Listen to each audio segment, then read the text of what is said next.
Aquí comienza Hijos de Punta con Raúl Coe. Bienvenidos.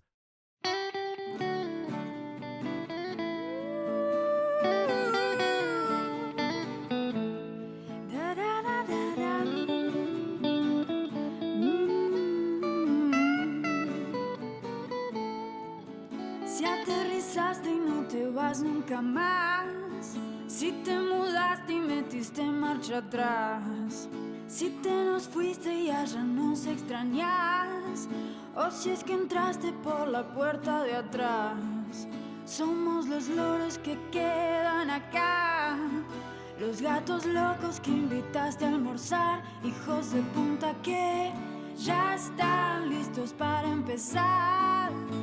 Prendete, ponete a escuchar, que todo lo que pase allá te lo contamos como lo vemos de acá. Hijos de punta que, hijos de punta que, hijos de punta que, hijos de punta.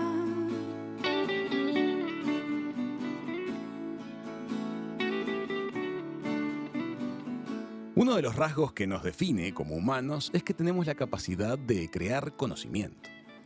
Por intuición, por imitación, por experiencia o a través del método científico, los humanos sabemos cada vez más. Y para almacenar y transmitir ese bagaje cultural, primero hubo señas, después lenguaje, después llegó la escritura, después la imagen, y ahora tenemos todo junto. Se supone que cada generación construye encima del conocimiento de todas las generaciones anteriores. Vamos a ir hacia ese tema. Hoy en Hijos de Punta, la importancia de transmitir conocimiento. Hola, Jerry. ¿Qué haces, Raúl? ¿Cómo va? Feliz de tenerte en el programa. Jerry es Jerry Garbulski, él es doctor en física por el Instituto de Tecnología de Massachusetts, el famoso MIT. Muchos de ustedes han visto charlas TED, las charlas sobre tecnología, entretenimiento, diseño, y Jerry es el gran impulsor de las charlas TED en el Río de la Plata. También es el conductor del precioso podcast Aprender de Grandes, y de cursos presenciales, El Mundo de las Ideas, junto a Melina Furman. Es una figura muy importante en nuestra región en lo relativo a transmitir y a difundir conocimiento. Gracias por estar acá, Jerry. Un placer, Raúl, un placer. Espero ansioso nuestra conversación. Jerry, ¿cuál es la diferencia entre enseñar y difundir conocimiento? Está buena la pregunta, está buena. Es interesante cómo las palabras tienen un montón de sutilezas, ¿no? Y cómo muchas veces no nos preguntamos sobre esas sutilezas. Mi sensación, y justo esta diferencia entre estas dos palabras no es algo que me haya detenido a pensar mucho, pero así, primera reacción, es que cuando uno difunde no le interesa tanto, no le importa tanto qué pasa del otro lado. Tengo la sensación que difundir es, bueno, lo tiro por ahí y veo qué pasa con eso. Cuando uno trata de enseñar algo, está más interesado de que la gente que lo reciba haga algo con eso, ¿no? Que lo pueda incorporar en sus vidas de alguna manera. Esa es la primera reacción que me sale de esa distinción. ¿Qué personalidades del mundo de la difusión del conocimiento te marcaron a vos cuando eras chico? Hay muchos. Carl Sagan, obviamente, a la cabeza. Me impactó mucho. Yo me acuerdo cuando salió la serie Cosmos, que la daban en la tele y no había grabadora. La daban los viernes a la tarde en Argentina, donde yo estaba en ese momento, y ese era un momento sagrado, porque no la podía grabar. Si me la perdía en vivo ya no lo podía ver, no había manera. Y me impactó muchísimo. Después, con el tiempo, aparecieron otras figuras. Richard Feynman, por ejemplo, es un físico que me marcó muchísimo. Richard Dawkins. Y después gente más local, mis profes, Adrián Paenza y muchos más que me marcaron de distintas maneras, ¿no? Ahora, tú fíjate cómo esos impactos en la niñez, en la juventud, terminaron activando curiosidades que llevaron a cosas muy grandes. Qué importante que es activar la curiosidad, ¿no? Creo que la curiosidad es algo fundamental en la vida, ¿no? Es lo que nos lleva a movernos, a hacer cosas, a seguir aprendiendo durante toda la vida y tanto más. Y creo que es una de esas cosas que de chiquitos todos la tenemos y a la mayoría se nos va apagando con el tiempo, tristemente, ¿no? Y cómo muchas veces el sistema educativo que debería ayudar a fomentar esa curiosidad y las ganas de seguir aprendiendo, muchas veces se encarga de justamente hacer lo contrario. Y creo que esa es una de las grandes cosas que está mal con la forma en que nos educamos como sociedad. Hace unos minutos decías algo. Ese programa de divulgación, como era, por ejemplo, Cosmos, aquí había otros, además, también en Uruguay veíamos Conexiones y varios otros, em, se emitían por televisión abierta. Ujú. Estaban al alcance de todos y en horario central. Pareciera que la televisión ha ido mutando hacia espacios más de entretenimiento, ¿no? ¿Cómo lo ves? ¿Qué es la televisión? ¿Que existe todavía? Eh, obviamente cambió muchísimo. YouTube fue un gran impulsor de la revolución y después surgieron un montón de otras plataformas y ahora hay una variedad de canales por los cuales acceder al contenido que es increíble, que a veces nos abruma también. Pero la mayor parte de las cosas que uno quiere ver están disponibles ahí. Y es mejor que la televisión abierta porque uno las puede ver cuando quiera y puede comentar y puede compartirlas y puede hacer un montón de cosas más con eso, ¿no? Entonces yo creo que en ese sentido fue un upgrade, fue una cosa mejor la que tenemos ahora, es una cosa mejor la que tenemos ahora, pues nos da mucha más posibilidad. Universaliza, llega a todos, es gratuita, no la controla alguien, sino que es tu voluntad y tu curiosidad. Pero hay que hacerse Sí, las bueno, preguntas. perdón que te interrumpa, lo de voluntad no siempre, ¿no? Porque una de las cosas que fueron pasando con muchas de las plataformas que usamos ahora, sobre todo las que solíamos llamar redes sociales, dígase, no sé, Instagram, TikTok y muchas de esas que dejaron de ser redes sociales, ahora son medios. Ujú. ¿No? Porque en la red social el objetivo era justamente conectarte con la gente con la que querías conectarte. Quizás seguías a alguien en Twitter o en Instagram y vos veías lo que esa gente ponía. Ahora vos entras a TikTok, a Instagram, incluso a Twitter y no te muestra las cosas que publican las personas a las que seguís, te muestra lo que el algoritmo quiere. Entonces, de alguna manera, no sé si tu voluntad juega un rol tan importante para la mayoría de la gente que estamos ahí y scrolleando todo el tiempo con una falsa sensación de control, porque en realidad no estamos controlando nada. Entonces es como que volvimos a tener 2 o 3 canales de televisión y estamos sujetos a que cada canal nos muestre lo que quiere en cada momento, ¿no? Y justamente a eso iba, porque mucha gente siente que la libertad es máxima en ese sentido, pero una vez que los sistemas de inteligencia artificial detectan nuestras preferencias, nuestros intereses, nos van a ir dando más de lo mismo, pero no siempre nos van a ir abriendo a nuevos mundos. ¿Cómo surgió en vos el interés por las charlas TED Mm. específicamente? Bueno, eso fue ya hace 15 años. Un amigo me mandó un email diciendo, Jerry, no te pierdas esta charla y después había un link. Yo cliqué en el link y entre nosotros, Raúl, no era muy buena la charla. Era una de las primeras que subía TED a internet, no era muy buena, pero viste que después te pone abajo, te sugiere otras. Ujú. Y ahí abajo estaba la de Ken Robinson y la de Ben Sander y la de Jill Bolte Taylor, muchas que después se hicieron muy Sí, conocidas. Y conocidísimas. enseguida me enamoré del formato y me enamoré de esta posibilidad de entrar a pequeños mundos. Eran como portales, cada charla de 10 o 15 minutos era un portal a un nuevo mundo, a una nueva persona, a un nuevo juego de ideas que me permitían aprender y ver cosas que antes no veía. Me enamoré mucho de eso y entré a cliquear y el otro día hacía la cuenta que a lo largo de los años debo haber visto más de 5.000 charlas TED, que igual es una pequeña fracción de De todo las lo que que hay, hay. ¿no? Obviamente, y es imposible ya abarcarlo todo, pero me impactaron muchísimo. Durante 15 años fue como una educación secundaria que tuve, una educación adicional, si querés, casi un posgrado Ujú. que hice en estos años de empaparme con ideas de lo más variadas. Y es interesante porque aparecen ideas que a veces hasta se confrontan entre ellas, son puntos de vista realmente distintos, no hay unicidad en las charlas TED. Ah, no, no, claro que no. En general, si uno piensa que el mundo es esto que está acá, cada uno de nosotros lo mira desde un costado un poquito distinto, ¿no? Y cada charla TED suele ser una visión parcial, subjetiva, de un punto de vista muy particular de alguna problemática o algún tema de interés, ¿no? Entonces, claramente hay, mientras que las cosas de un lado lucen de cierta manera, quizás vistas desde el otro, son muy distintas, ¿no? ¿Cómo fue el proceso de traer las charlas TED a nuestra región? Bueno, primero, no soy yo solo, Yo somos un sé. equipo grande, hay mucha Ujú, gente involucrada en esto. Es verdad que ujú. yo jugué un rol de puntapié inicial y también de coordinar y liderar algunas de estas cosas, pero somos muchos, somos muchos.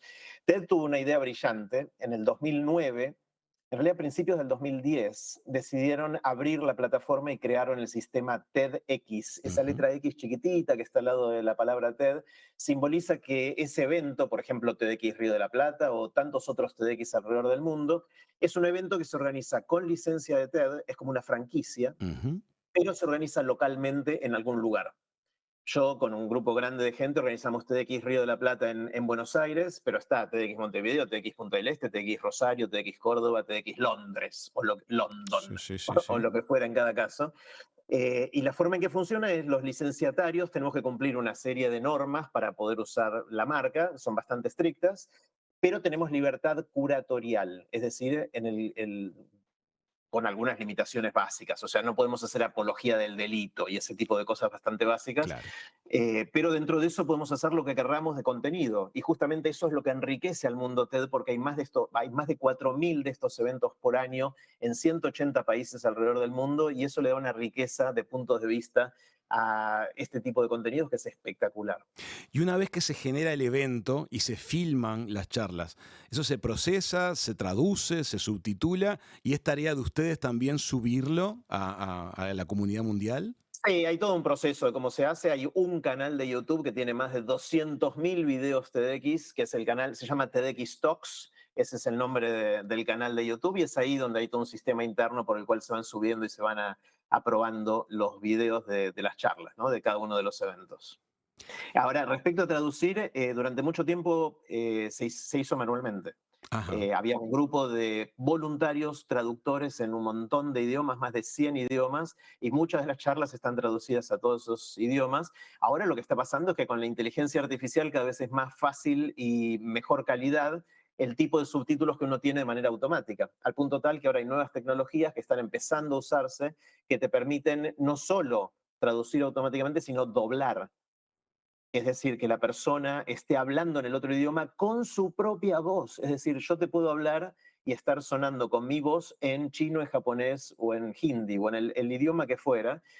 Y la siguiente vuelta de tuerca, que también está acercándose a ser de muy buena calidad, es que adapta el video para que tus labios se muevan al compás de ese idioma del que estás hablando. Una locura total, ¿no? Y ese va a ser el próximo paso. Lo vamos a ver en las Sí. próximas charlas TED de los próximos años. Lo vamos a ver en todo el contenido, no solo en charlas TED. En cualquier contenido en YouTube va a ser relativamente fácil aplicando estas herramientas de inteligencia artificial de poder doblar y poder ver y disfrutar de todos los contenidos que están disponibles en Internet o en YouTube o donde fuera, en tu idioma nativo y con alguien hablándote con su propia voz en tu idioma.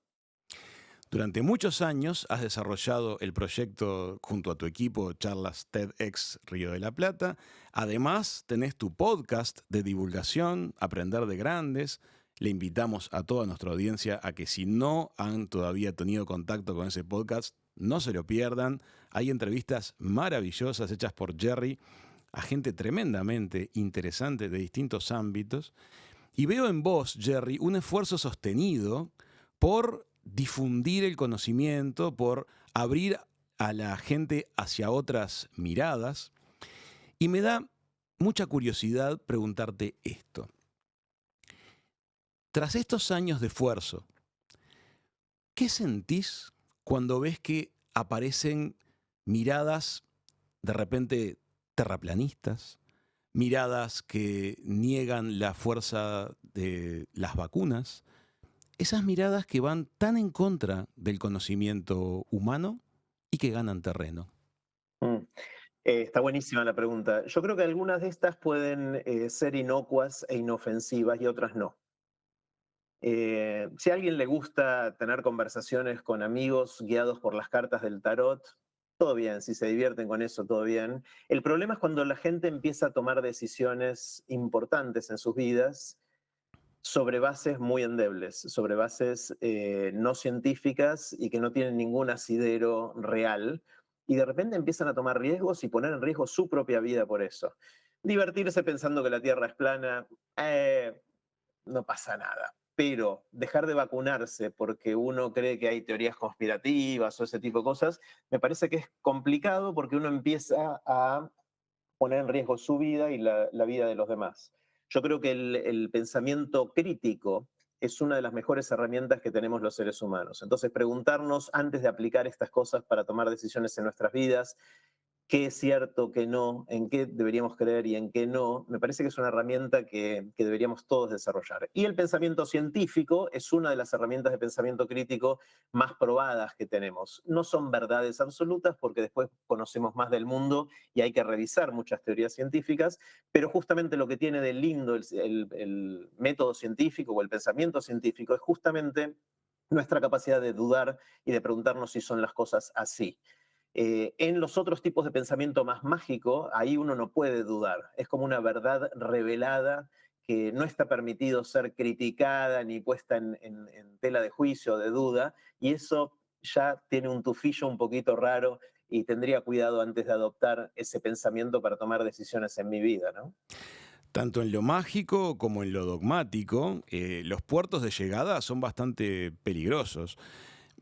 ¿A qué considerás que se debe el empuje que estamos viendo en los últimos años de estas formas de encarar la realidad o de, digamos, dudar en el mal sentido de lo que se consideraba asumido como válido? Sí, yo creo que son salidas fáciles, ¿no? Cuando uno se ve abrumado por problemas difíciles, existenciales, si alguien viene y dice, no, no te preocupes, yo te digo todo lo que tenés que hacer y te convence de alguna manera, uno se relaja y dice, bueno, lo hago porque lo hice esta persona y un montón de gente la sigue a esta persona, así que debe tener razón. Está todo mal, obviamente, con con ese razonamiento o esa forma de ver las cosas. Y creo que en un mundo que nos abruma cada vez más, con más estímulos, es cada vez más necesario tener claridad de cómo uno toma decisiones, sobre todo si va a estar influido por algoritmos que ya ni siquiera sabemos quién los controla, o ideas que pueden ser ideas que nos hagan mal como seres humanos. Yo creo que es una de las cosas que vamos a tener que tener mucho cuidado en el futuro de la humanidad hacia dónde vamos. Si vamos hacia un mundo con más pensamiento mágico y por lo tanto cosas que no van a estar muy buenas, o pensamiento crítico en el cual quizás podamos tomar buenas decisiones individualmente y también colectivamente como sociedades, ¿no? Comprendo lo que decís. Me hace pensar en esto.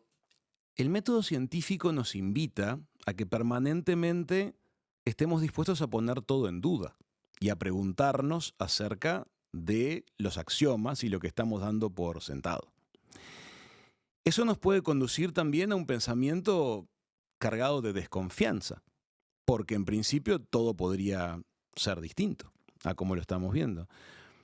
¿No será que de pronto lo que está provocando esta crisis de confianza, este, esta crisis de certeza, sea un exceso de desconfianza?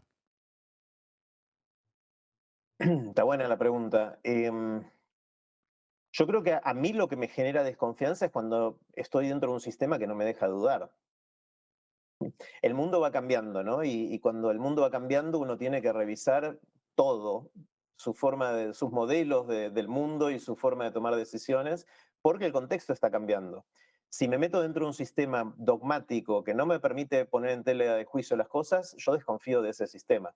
Pero es verdad lo que decís, y lo que decíamos antes, ¿no? Que es más fácil lo otro. Pero porque sea más fácil no quiere decir que es lo mejor ni que sea cierto.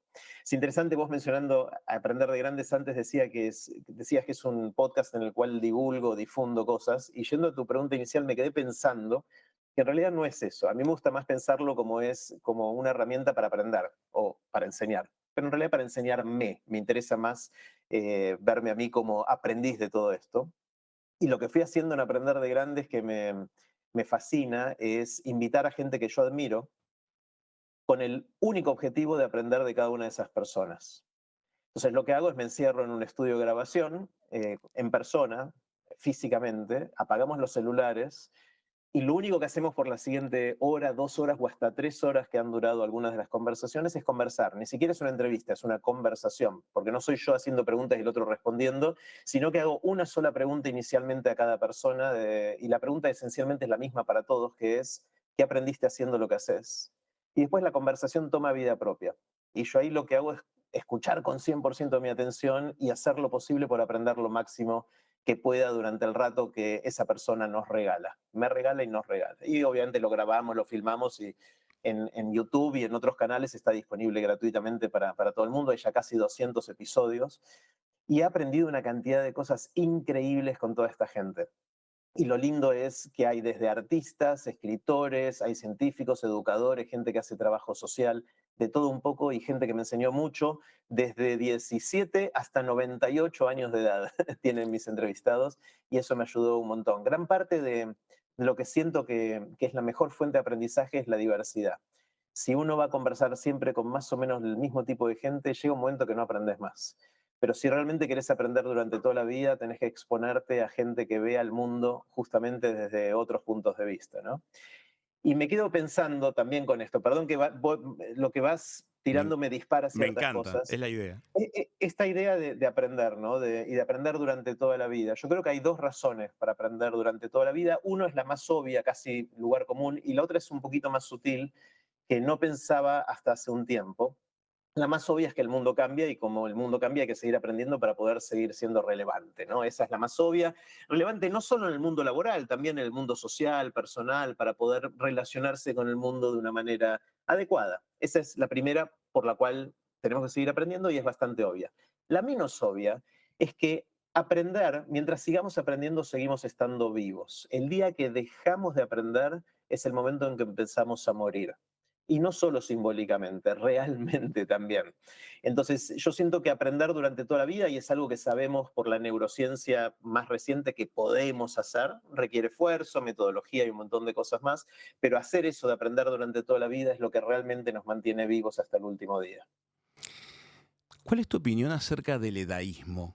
Viste que hay una tendencia que muchos medios no quieren darle mucha atención a las personas más grandes. Eso no era así antes. Antes se consideraba que la gente veterana eran los cargadores, los que tienen la sabiduría consigo, la experiencia, el conocimiento, eran escuchados, su ¿Era punto de así? vista. No, no estoy tan seguro. O sea, es que depende mucho de las culturas. Obviamente en las culturas orientales ahí se venera más a los ancianos. En nuestras culturas más occidentales en general tenemos esta cultura de los jóvenes tenemos razón y los viejos están todos mal y se quedaron en no sé qué época, en otro mundo.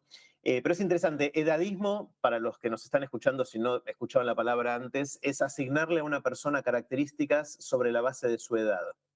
Y lo interesante es que es una versión más amplia que el viejismo, donde es asignarle a las personas de más edad características por su edad. El edadismo es más amplio, inclusive se aplica a los jóvenes. Cuando decís, a tu edad ya deberías conseguirte un Ujú, trabajo, haber terminado comprendo. de estudiar, Ujú. formar una familia, lo que fuera, tener hijos, ¿no? Todos esos son casos de edadismo también, porque hacemos suposiciones sobre qué debería estar haciendo la gente sobre la base de su edad.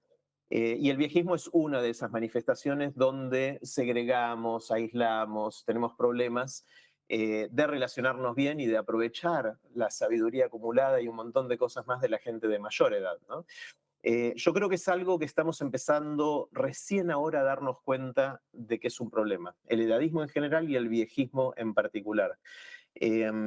Y esto se ve por un montón de razones, desde los cambios demográficos, donde cada vez vamos a ser más los que tengamos más edad respecto al total de la población, y eso Ujú. pone en tela de juicio cosas desde a qué dedicarnos, qué hacer con nuestras vidas, los temas laborales, las jubilaciones y los ciclos laborales y quién financia a quién cuando no todos están igualmente activos, cómo hacemos para incluir, para aprovechar a esa gente que justamente tiene más sabiduría acumulada que todos los demás, que tenemos menos vueltas al sol acumuladas y muchas cosas más, ¿no? Está lindo cómo en nuestras sociedades, vos decías al principio que en la introducción, ¿no? Que en cada generación vamos construyendo sobre la sabiduría de los anteriores, ¿no? Parándonos sobre hombros de gigantes. Es lindo cómo se van planteando distintos temas, ¿no? Y estos temas que se van planteando típicamente en olas, los temas de género, los temas de inclusión, de discapacidad, ahora los temas de segregación por edad o de prejuicios por edad, son temas que nos abren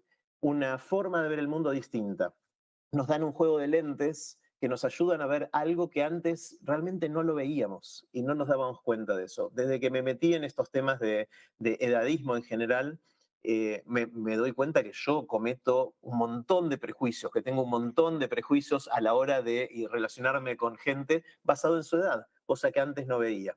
Y entonces yo agradezco que vayan surgiendo estas cosas y me fascina rodearme de gente que va pensando en nuevas olas de nuevas preguntas para hacernos, ¿no? Jerry, sos un tipo muy sensible y muy atento a las dinámicas sociales. Me interesa tu mirada acerca de las dinámicas, llamémosle, pendulares en la sociedad. Cuando de pronto un tema se instala en la agenda y se vuelve muy candente a medida que transcurren algunos meses o de repente algunos años, algunas decisiones empiezan a venir a continuación y hasta pueden ser un poco radicales. Y luego el péndulo empieza a buscar el centro y a equilibrarse. ¿Te parece que, por ejemplo, en los temas de inclusión, la sociedad actual está recorriendo ese formato pendular? Yo creo que en muchos temas, sobre todo los temas difíciles, es difícil llegar a ese equilibrio intermedio, ¿no? Estoy tratando de pensar en algún momento en que hayamos llegado al equilibrio intermedio. Y lo típico es que vamos oscilando de un lado para el otro y nos peleamos mucho. Y creo que lo que está detrás de esta oscilación profunda e incluso detrás de las grietas que tenemos alrededor de muchos de estos temas es un problema que tenemos grave, creo, como sociedad, y es que muchos de nosotros en nuestras culturas asociamos nuestra identidad con nuestras opiniones. A ver.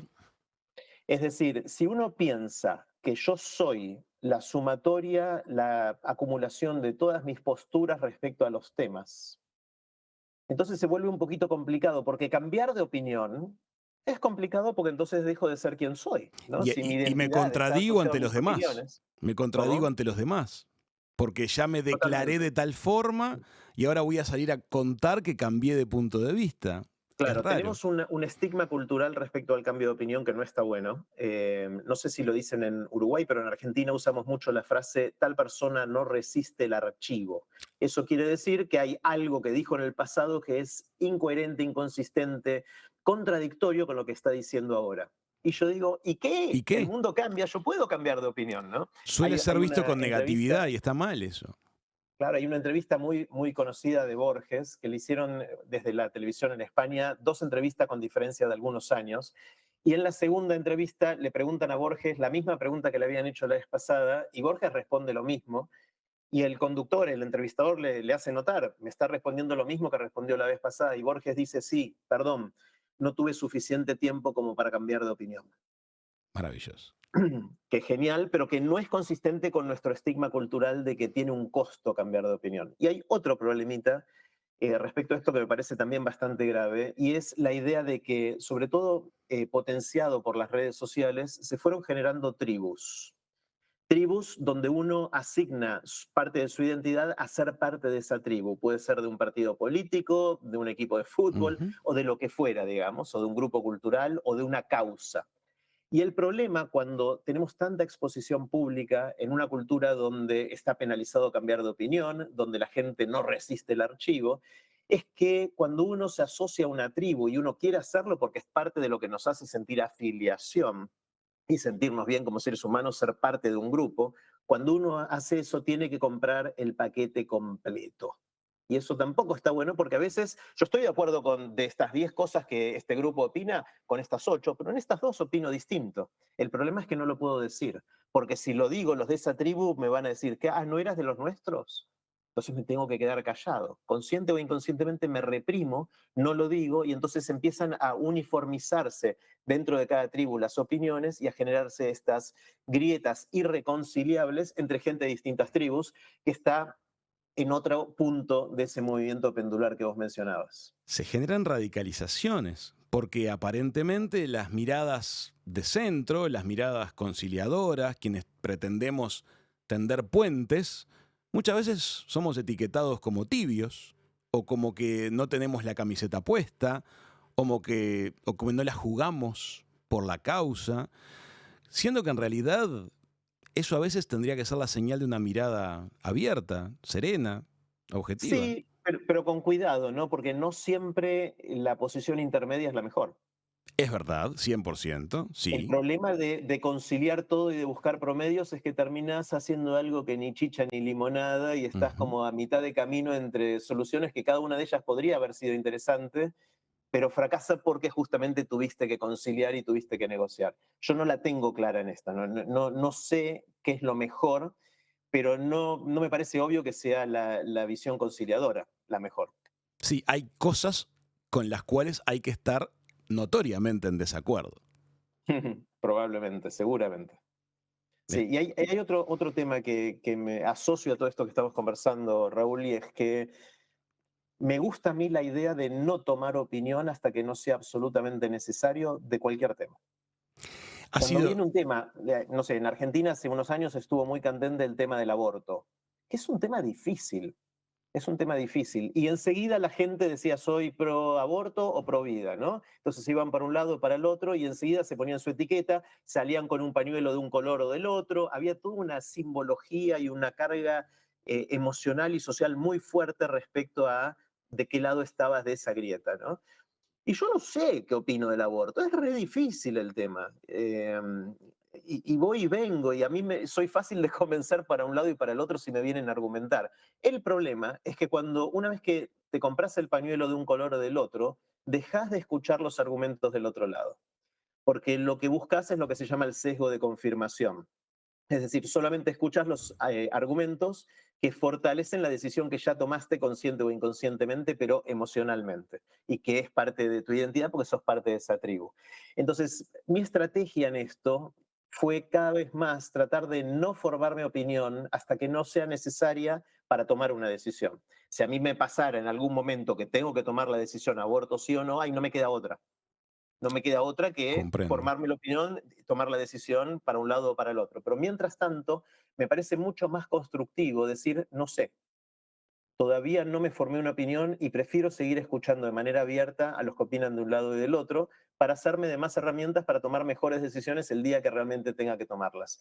Para hacer yo un aborto de alguien cercano o para votar una ley que vaya para un lado o para el otro.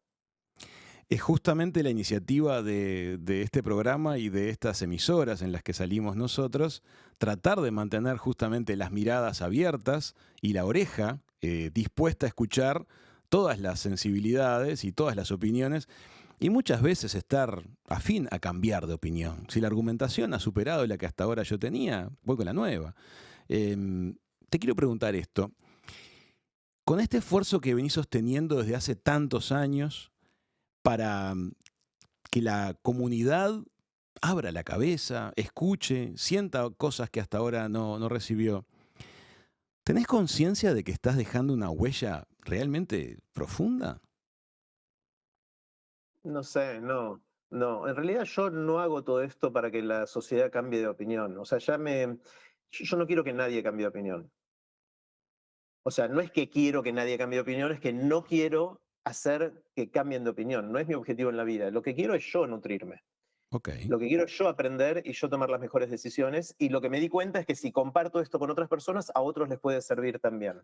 Pero yo no tengo una intención de crear una huella, no tengo una intención de que la gente cambie de opinión, pero habiendo dicho eso, sé que algunas de las cosas que hago podrían llegar a generar una huella, pero no Ujú. lo hago con ese objetivo. La gente que se autodeclara, mi misión en la vida es ayudar a los otros, no, tu misión en la vida es pasarla bien y lograr cosas que a vos te interesan. Ojalá esas cosas estén alineadas con el bien general, con la sociedad y con ayudar a otros. Que yo tengo el lujo de que me pasa eso, que siento que muchas de las cosas que me gustan resulta que también ayudan a otros, pero podría haber sido de otra manera. La gente que viene y te dice, yo soy altruista, yo hago las cosas por los demás, no me interesa lo mío, yo no les creo. Porque está bien, puede haber una o dos personas en el mundo así, pero la mayoría de nosotros queremos hacer las cosas que nos hacen bien a cada uno de nosotros, que nos nutren, que nos hacen pasarla bien, que nos hacen vivir plenamente. Y si esas cosas están buenas para otros, mejor todavía. Pero no le creo mucho a la gente que dice que lo hace para otros. ¿Has recibido de tu público, de tu audiencia a lo largo de los años, feedbacks muy diversos, muy enriquecedores, me imagino? ¿Hay algún caso que te venga a la memoria, que te haya llamado la atención, lo que había provocado una charla tuya, o una entrevista, o una conversación con alguna persona que Sí, hiciste pública? sí. Sabes, Raúl, que durante mucho tiempo me importaban más los números. Decía, uy, ¿cuánta gente vio este video o escuchó este episodio del podcast o vio esta charla TED? Durante mucho tiempo hacía eso y ahora dejé de mirarlo y estoy mucho más centrado en las historias chiquititas, Ujú. en esas historias mínimas, ¿no? Sí, De sí, una sí. persona que le pasó algo, por más chiquitito que sea, y tengo un montón, de hecho las colecciono. Ah, Tengo en mi email, tengo una carpeta que se llama especiales y cada vez que me llega uno, primero la saboreo un rato y después la tiro a esa carpeta.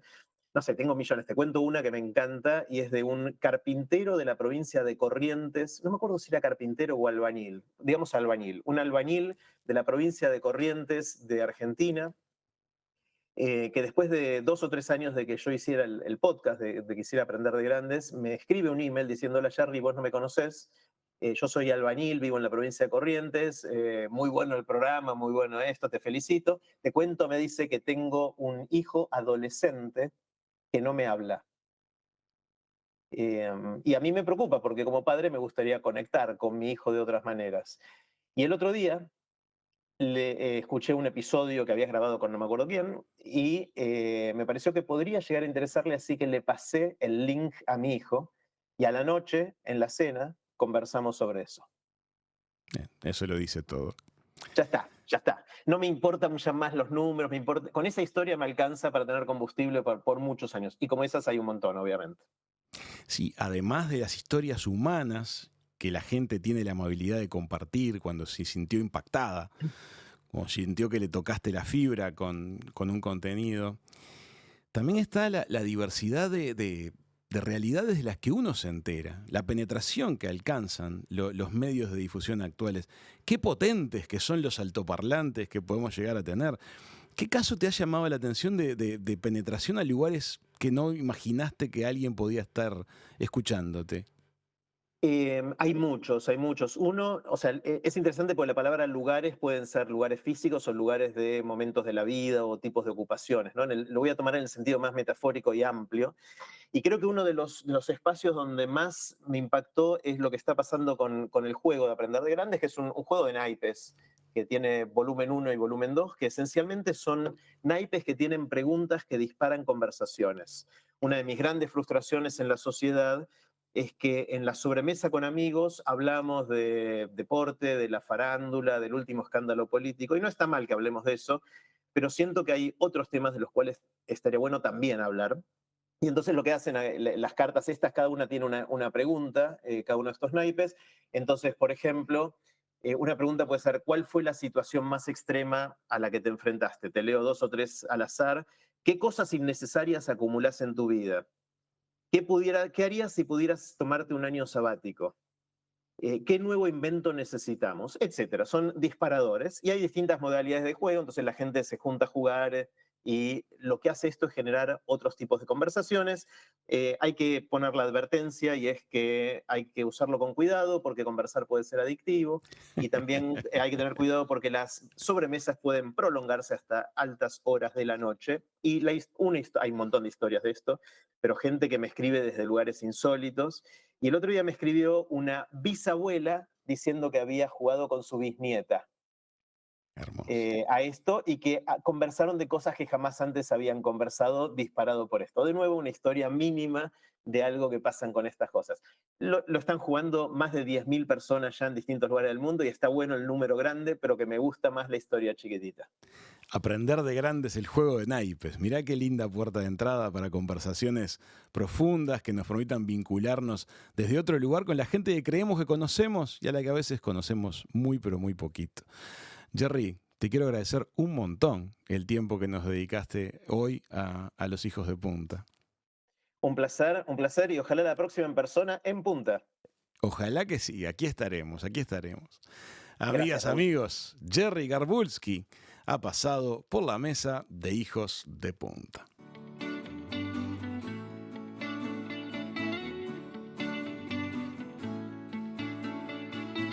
Esto fue Hijos de Punta.